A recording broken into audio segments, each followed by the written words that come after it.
மொழியும் எழுத்து மொழியும் என்ற பாடத்தை பத்தி பார்க்கலாம். இதுல முதல்ல என்ன பார்க்கிறோம் அப்படின்னா நுழையும் நூல். நுழையும் நூல் அப்படிங்கிறதுல என்னென்ன பார்க்க போறோம் அப்படின்றது தமிழ் மொழி பழமையும் புதுமையும் நிறைந்த மொழி. தமிழ் மொழி வந்து மிகவும் பழமையும் புதுமையும் நிறைந்த மொழி அப்படின்னு சொல்றோம். ஏன் பழமை அப்படின்னு சொல்றோம்னா பல ஆயிரம் ஆண்டுகளுக்கு முன் தோன்றிய மொழி அப்படிங்கிறதுனால தமிழ் மொழியை வந்து பழமையும், புதுமை அப்படிங்கும்போது காலத்துக்கு ஏற்றவாறு தன்னை மாற்றிக்கொள்வதால புதுமையும் நிறைந்த மொழி அப்படின்னு சொல்லி தமிழ் மொழியை நம்ம அழைக்கிறோம். இது பேச்சு மொழி எழுத்து மொழியிலும் இரு கூறுகளை கொண்டது. இந்த தமிழ் மொழி வந்து பேச்சு மொழி எழுத்து மொழியிலும் இரண்டு கூறுகளை உடையது அப்படின்னு சொல்றோம். சில மொழிகளுக்கு வந்து எழுத்து மொழிகள் கிடையாது, பேச்சு மொழிகள் மட்டும் இருக்கும். ஆனா தமிழ் மொழி அப்படின்னு சொல்லும்போது அதுக்கு வந்து பேச்சு மொழியும் உண்டு, எழுத்து மொழியும் உண்டு. இவ்விரண்டு கூறுகளுக்கும் இடையே ஒற்றுமையும் உண்டு, வேற்றுமையும் உண்டு. இந்த பேச்சு மொழிக்கும் எழுத்து மொழிக்கும் இடையே வந்து வேற்றுமையும் இருக்கு, ஒற்றுமையும் இருக்கு. அந்த நுட்பங்களை பற்றி தான் நம்ம இன்னைக்கு பாடத்துல பார்க்க போறோம். முதல்ல மொழி என்றால் என்ன? முதல்ல மொழினா என்ன அப்படின்னு சொல்லும்போது தனது எண்ணங்களையும் உணர்ச்சிகளையும் பிறருக்கு வெளிப்படுத்துவதற்காக மனிதனால் உருவாக்கப்பட்டதே மொழியாகும். நம்மளுடைய எண்ணங்களையும் சரி உணர்ச்சிகளையும் சரி அடுத்தவங்களுக்கு வெளிப்படுத்துறதுக்காக உருவாக்கப்பட்டதுதான் மொழி அப்படின்னு சொல்லுவோம். இப்போ எடுத்துக்காட்டா சொல்றோம்னா நமக்கு பசிக்குது அப்படின்னும் போது நம்ம அந்த கருத்தை வந்து வெளிப்படுத்தணும் அப்படின்னும் போது அதற்காக உருவாக்கப்பட்டதுதான் வந்து மொழி அப்படின்னு சொல்றோம். அது ஒரு கருத்தை மற்றொருவர் அறிந்து செயல்பட உதவுகிறது. மொழியின் மூலமாகவே மனிதர்களின் சிந்தனை ஒரு தலைமுறையிலிருந்து அடுத்த தலைமுறைக்கு கொண்டு செல்லப்படுகிறது. நம்ம மொழி மூலமா மட்டும்தான் நம்மளுடைய சிந்தனைகள் இந்த தலைமுறையிலிருந்து அடுத்த தலைமுறைக்கு கொண்டு செல்லப்படுகிறது அப்படின்னு சொல்றாங்க. மொழியிலேயே மனித சமுதாயம் என்று அழைக்கக்கூடிய முன்னேற்றத்தை எட்டி இருக்க முடியாது.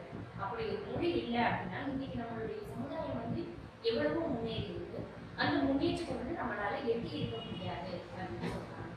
தொடக்க காலத்தில் மனிதர்கள் தனித்தனி குழுக்களாக வாழ்ந்து வருகின்றனர். அவர்கள் தங்களுக்குள் தனித்தனியாக மொழி குறியீடுகளை உருவாக்கி கொண்டனர். இதன் காரணமாகவே மொழிகள் பல தோன்றின. தொடக்க காலத்துல வந்து ஆதி காலத்துல மனிதன் எங்க இருந்தான் அப்படின்னு சொன்னா காடுகள் அப்படின்னு சொல்லுவாங்க. அந்த மாதிரி ஒவ்வொரு இடங்களையும் வந்து காடுகள், மலைகள், இந்த மாதிரி தனிப்பட்ட இடங்கள்ல தனித்தனி குழுக்களாக வந்து மனிதர்கள் வந்து வாழ்ந்துட்டு இருந்தாங்க. அந்த இடங்கள்ல அவங்களுக்கு ஏற்ற மாதிரி ஒளி குறியீடுகளை வந்து அவங்க பயன்படுத்தினாங்க. அதன் மூலமா உருவாக்கப்பட்டதுதான் வந்து இந்த மொழிகள். அடுத்து மொழியின் வடிவங்கள் அப்படின்னா மொழியின் வடிவங்கள் என்னென்ன இருக்கு அப்படின்னா ரெண்டு வடிவம் இருக்கு, பேச்சு மொழி, எழுத்து மொழி. இப்போ ஃபர்ஸ்ட் பேச்சு மொழி அப்படின்னா என்னன்னா பேசுவதும் கேட்பதும். நான் பேசுனேன், நீங்க கேட்குறீங்க. இதை வந்து என்னன்னு சொல்றோம்னா பேச்சு மொழி அப்படின்றாங்க. பேசுவதும் கேட்பதும். இதை வந்து என்னன்னு சொல்றோம் அப்படின்னா முதல்நிலை, மொழியின் முதல்நிலை என்ன அப்படின்னா பேச்சு மொழி அப்படின்னு சொல்றாங்க. வடிவம் வந்து ஒளி வடிவம். ஒளி வடிவம்னா சத்தம் கேட்குது இல்லையா, அதெல்லாம் வந்து ஒளி வடிவம் அப்படின்னு சொல்றாங்க. உடனடி பயன்பாட்டிற்கு உரியது. பேச்சு மொழி அப்படின்னும் போது ஒரு தகவலை வந்து நம்ம உடனடியாக தெரிவிக்கணும் அப்படின்னா உன் பக்கத்துல இருக்கவங்கள்ட்ட வந்து உனக்கு ஒரு தேவை அப்படின்னும் போது உடனடியாக தெரிவிக்கணும் போது என்னன்னா பேச்சு மொழி உடனடி தேவைக்கு வந்து பயன்படுது. இதே பொறுமையா கேட்கறோம் அப்படின்னா வந்து அதுக்கு எழுத்து மொழி பயன்படும். அடுத்து எழுத்து மொழி அப்படின்னு சொல்லும்போது என்னன்னா எழுதப்படுவது படிக்கப்படுவது. எழுதுறதும் சரி அதை படிக்கிறது, இது ரெண்டையும் தான் வந்து என்னன்னு சொல்லணும்னா எழுத்து மொழி அப்படிங்கிறோம். இதை வந்து மொழியினுடைய இரண்டாம் நிலை என்று சொல்றோம். இதனுடைய வடிவம் என்ன அப்படின்னு பார்த்தோம்னா வரி வடிவம். வரி வடிவம்னா எழுத்துக்களை நம்ம எழுதுற வழியா அந்த வடிவத்தை வந்து வரி வடிவம் அப்படின்னு சொல்றோம். நீண்ட கால பயன்பாட்டிற்கு உரியது. இப்போ எழுத்து மொழி அப்படின்னும் போது இப்போ நம்ம எழுதி வச்சோம் அப்படின்னா அது வந்து பல 100 ஆண்டுகளுக்கு அப்புறமும் அதை நம்ம பார்க்க முடியும் இல்லையா. அப்ப இது வந்து நீண்ட கால பயன்பாட்டிற்கு உரியது அப்படின்னு சொல்றோம். அடுத்து பேச்சு மொழி. முதல்ல பேச்சு மொழி அப்படின்னா என்னன்னு பார்த்தோம்னா மொழியின் உயிர் நாடியாக விளங்குவது பேச்சு மொழியே என்பது. பேச்சு மொழி உணர்வுகளை எளிதாக வெளிப்படுத்தும். பேச்சு மொழி அப்படிங்கிறது வந்து எப்படின்னா நம்மளுடைய உணர்வுகளை வந்து வெளிப்படுத்துறதுக்காக வந்து மிகவும் எளிதான முறையில வெளிப்படுத்துறதுக்கு வந்து பேச்சு மொழி பயன்படுது. அது கருத்தை வெளிப்படுத்துவதை மட்டுமே நோக்கமாக கொண்டது. அந்த பேச்சு மொழியினுடைய நோக்கம் என்னன்னா நம்ம சொல்ல வேண்டிய கருத்தை வெளிப்படுத்தணும் அப்படிங்கிறத மட்டுமே அது நோக்கமாக கொண்டது.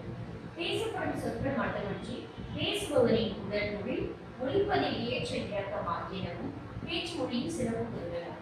இந்த பேசப்படும் சொற்கள் மூலமா என்ன வரும் அப்படின்னா வெறும் அந்த உணர்ச்சிகளை மட்டும் நம்ம வெளிப்படுத்துறது கிடையாது.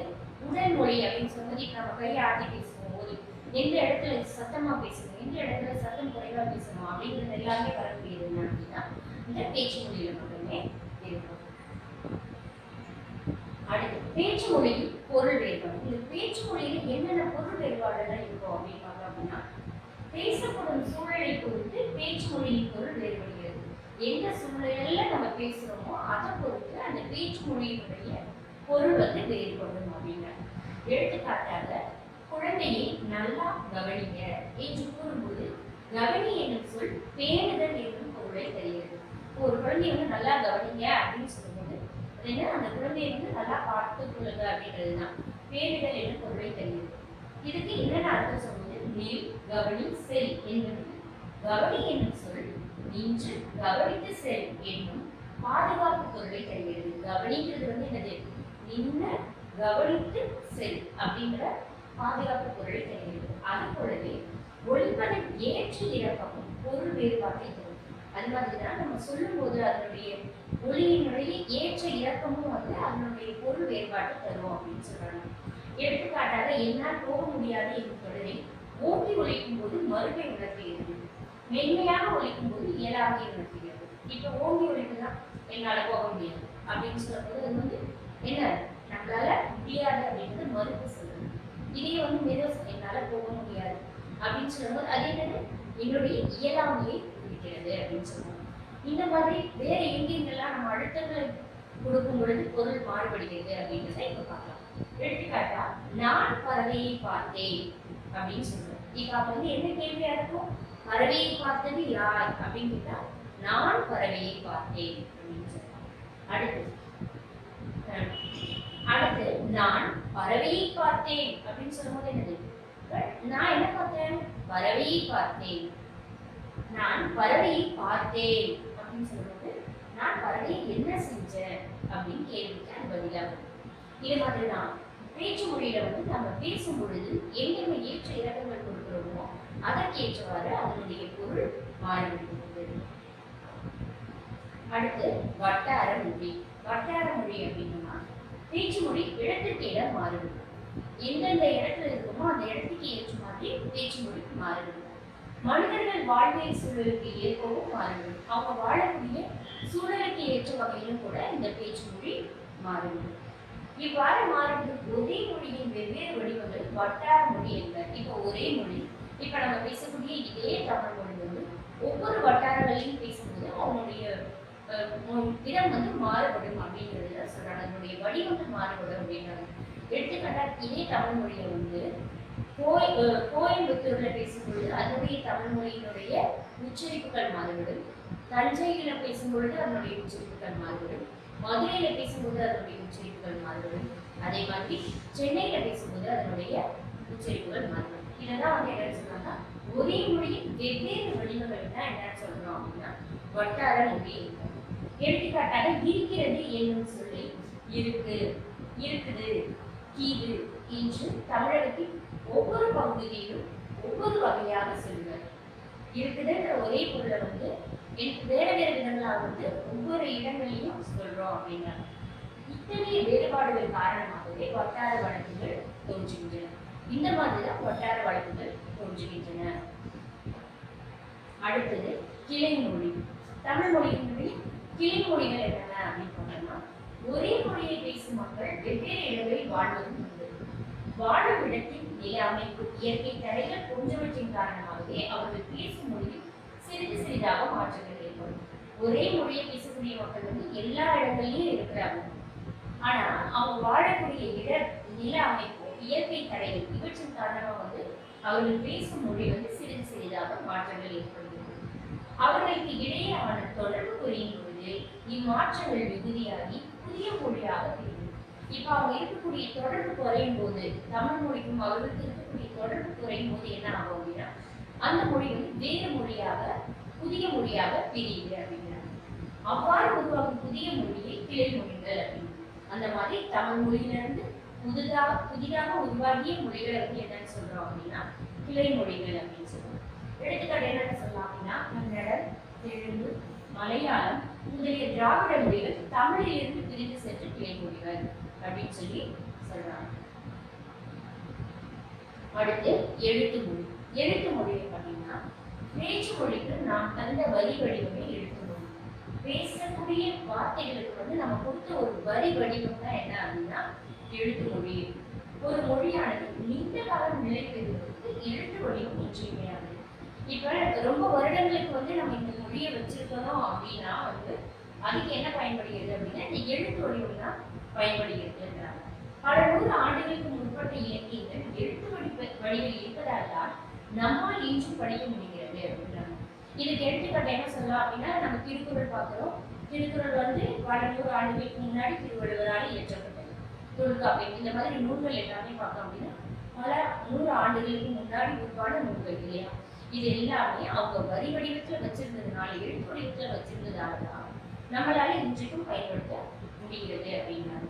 அதுதான் பல 100 ஆண்டுகளுக்கு முற்பட்ட இலக்கியங்கள் எழுத்து வடிவில் இருப்பதால் நம்மால் இன்றும் படிக்க முடிகிறது. எழுத்து மொழியில் காலம், இடம் ஆகியவற்றுக்கு ஏற்ப சொற்கள் சிதைவதில்லை. எழுத்து மொழியில வந்து காலத்துக்கு ஏற்ற மாதிரியோ இல்லை இடத்துக்கு ஏற்ற மாதிரியோ வந்து அந்த சொற்கள் வந்து சிதைந்து போவது கிடையாது. ஆனால் வரி வடிவம் மாறுபடும். ஆனா வரி வடிவம் மட்டும் மாறுபடும் அப்படின்றாங்க. எடுத்துக்காட்டாக முற்காலத்தில் அண்ணா காலை என்று எழுதி வச்சு இக்காலத்தில் அண்ணா காலை என்று எழுதுகிறோம். அந்த காலத்துல எல்லாம் வந்து அண்ணா என்னும் சொற்கள் வந்து இந்த நாட்கள் தான் வந்து நம்ம பயன்படுத்துவோம். ஆனா இப்ப நம்ம என்ன பண்ணுவோம், இந்த நாட்கள்ல பயன்படுத்திக்கிறோம் இல்லையா.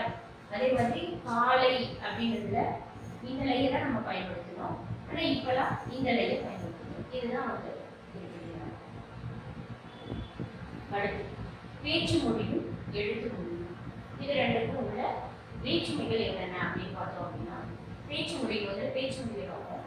பேச்சு மொழின்னு சொல்லும்போது பேச்சு மொழி வந்து உலக வழக்கா இருக்கக்கூடியது. குறுகி ஒழிக்கும். பேச்சு மொழி வந்து நம்ம சொல்லக்கூடிய கருத்துக்கள் வந்து குறுகி ஒழிக்கும். உணர்ச்சி கூறுகள் அதிகம். இதை சொல்லும் போது நம்மளுடைய உணர்ச்சி கூறுகள் அதிகமாக இருக்கும். அதாவது நம்ம செய்யக்கூடிய செய்கைகள், நம்மளுடைய முக பாவனைகள், நம்மளுடைய ஒளி, பேசக்கூடிய சத்தம், ஏற்ற இறக்கம், இது எல்லாமே உணர்ச்சி கூறுகள். இது எல்லாமே அதிகமாக இருக்கும். உடல் மொழி குரல் ஏற்றத்தாழ்வு உண்டு. இதில் உடல் மொழியும் உண்டு, குரல் ஏற்றத்தாழ்வு உண்டு. நம்மளுடைய உணர்ச்சிகளை வெளிப்படுத்த முடியும். கருத்தை எளிமையாக உணர்த்தும். அப்ப உணர்ச்சிகளை வெளிப்படுத்தி சொல்லும் போது என்ன ஆகும், அந்த கருத்தை வந்து எளிமையாக உணர்த்தக்கூடியதா இருக்கும். சிந்திப்பதற்கு நேரம் குறைவு. அப்ப நம்ம வந்து ஒண்ணு பேசுறோம் அப்படின்னும் போது பேசும்போது நம்ம யோசிச்சு பேச முடியாது. உடனே நம்ம சொல்லிக்கிட்டே போவோம் இல்லையா. அப்ப சிந்திப்பதற்கு வந்து நேரம் குறைவு. தவறுகளை திருத்த முடியாது. நம்ம ஏதாவது தவறா பேசிட்டோம் அப்படின்னா அதை வந்து நம்மளால திருத்த முடியாது. உயிர்ப்போடு வாழ பேச்சு மொழி தேவை. நம்ம உயிர்ப்போடு வாழணும் அப்படின்னு சொன்னா பேச்சு மொழி அவசியம் அப்படின்னு சொல்றாங்க. இதே எழுத்து மொழி அப்படின்னு எடுத்துக்கிட்டோம் அப்படின்னா இது வந்து இலக்கிய வழக்கு அப்படின்னு சொல்றோம். எழுத்து மொழின்னு சொல்லும்போது இது வந்து இலக்கிய வழக்கு. இலக்கிய வழக்குன்னா நம்ம இலக்கியங்கள்லாம் நிறைய பார்க்கணும் இல்லையா, அதை சொல்றாங்க. முழுமையாக ஒழிக்கும். எழுத்து மொழியில வந்து ஒவ்வொன்றும் வந்து குறுகி ஒழிக்காது, முழுமையாக ஒழிக்கும். இப்ப இங்க சொல்றோம் அப்படின்னா குறுகி ஒழிக்கிறது வந்து சாப்பிட்டியா அப்படின்னு கேட்கணும் இல்லையா. அதை வந்து நம்ம கேட்கும்போது சாப்பிட்டியா அப்படின்னு கேட்போம். அப்ப அது குறுகி ஒழிக்கும். இதே எழுத்து மொழியில சொல்றோம் அப்படின்னா சாப்பிட்டீங்களா சாப்பிட்டீங்களா அப்படின்றது வந்து நீண்டு ஒழிக்கிறோம் இல்லையா.